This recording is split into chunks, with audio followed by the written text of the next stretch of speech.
Alam nyo mga kababayan, marami akong naririnig no? Yung mga pangako. Sabi nila, libre ang ospital. Pero ngayon naniniwala na ako. Oo po, libre ang ospital. Pero pagpasok mo sa loob, bayaran mo yung gamot, bayaran mo yung plaster. Yung ospital lang, libre lang pumunta sa ospital. So sana sunod na marinig natin mga kababayan, libre na lahat, pati gamot, pati mga...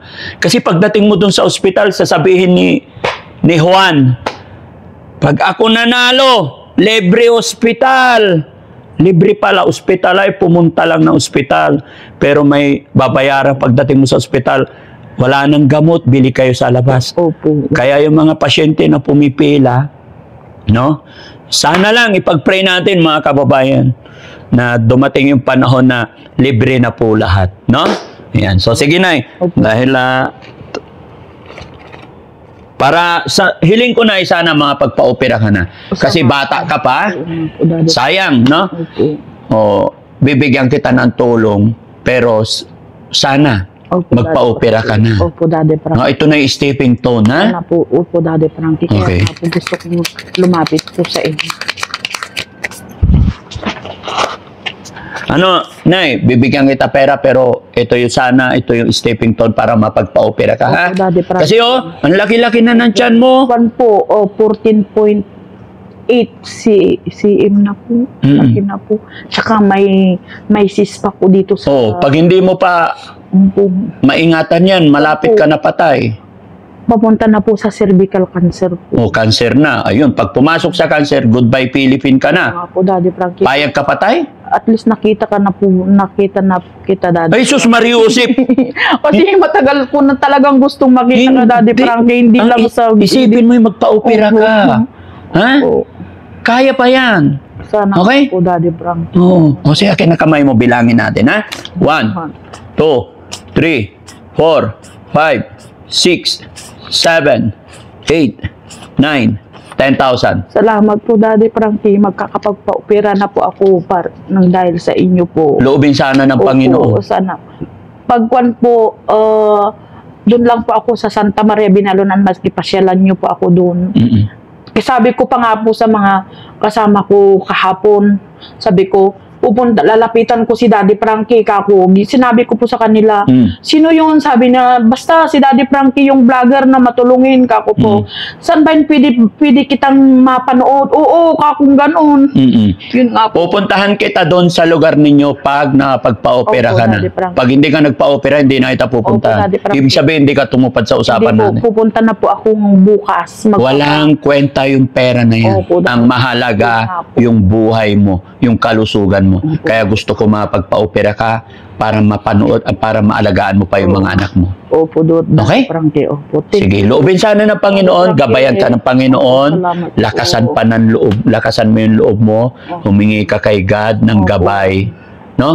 Para hindi ka magkamali sa mga mission mo. Oo nga po, Daddy Frankie. Maraming salamat po, Daddy Frankie. Walang anuman. Bukas po makakapunta na po ako sa hospital. Maging ako man, magpapasalamat sa inyong lahat sa suporta nyo at sa tiwala ninyo kay Daddy Frankie, no? Matagal na po akong followers niyo, Daddy Frankie. Simula nung nagpupulo-pulubi kami.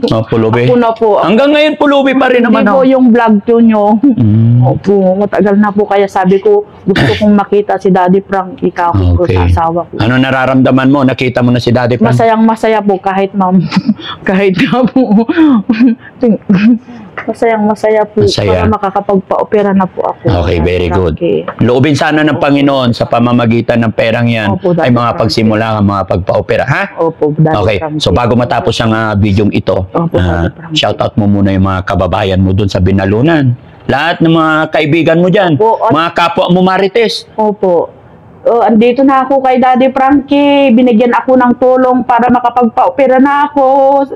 Dahil sinasabi niyo sa akin, 2025 mamamatay na ako. Pero ngayon, tutuparin ko na magpapa-opera na ako ngayon. Bukas pupunta na ako sa ospital. Kaya maraming salamat sa Daddy Frankie.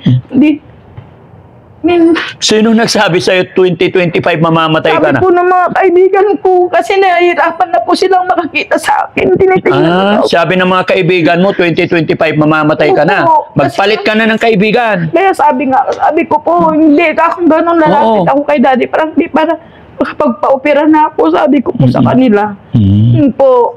Sige, mag-pray ka lang ha. Opo, daddy. O yan mga kababayan, mga kabarangay, maraming salamat po. Ito na naman po yung sinasabi ko na napakasaya ng pakiramdam, napakasarap sa feeling na mga pag-abot tayo ng tulong sa ating mga kababayan.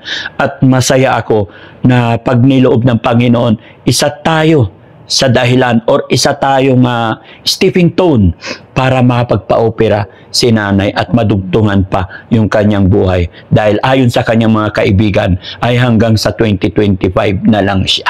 So maraming salamat po mga kababayan. Lahat po ng mga kababayan natin dyan sa Binalunan, Pangasinan, mga Ilocano, kagaya ko rin, Ukinayo. Joke lang mga kababayan. Huwag nyo sanang mamasaman yung mga biro. Yan ang unang-unang itinuro sa akin na isang Ilocano. Akala ko goods. So ayun, naging habit na rin natin. Pero mga kababayan ko, dito sa lalawigan ng Pangasinan, I love you all po. At hindi lang sa Pangasinan, siyempre, saan man kayo naroroon, Luzon, Visayas, Mindanao, mahal ko po kayong lahat. Bye-bye po and God bless. Thank you. Sige, Nay. Daddy po. Thank you po. Ingat ka po parati. Opo, salamat. Baka gusto nyo mag-lunch muna. Hindi na po, doon na po. Sige, Nay.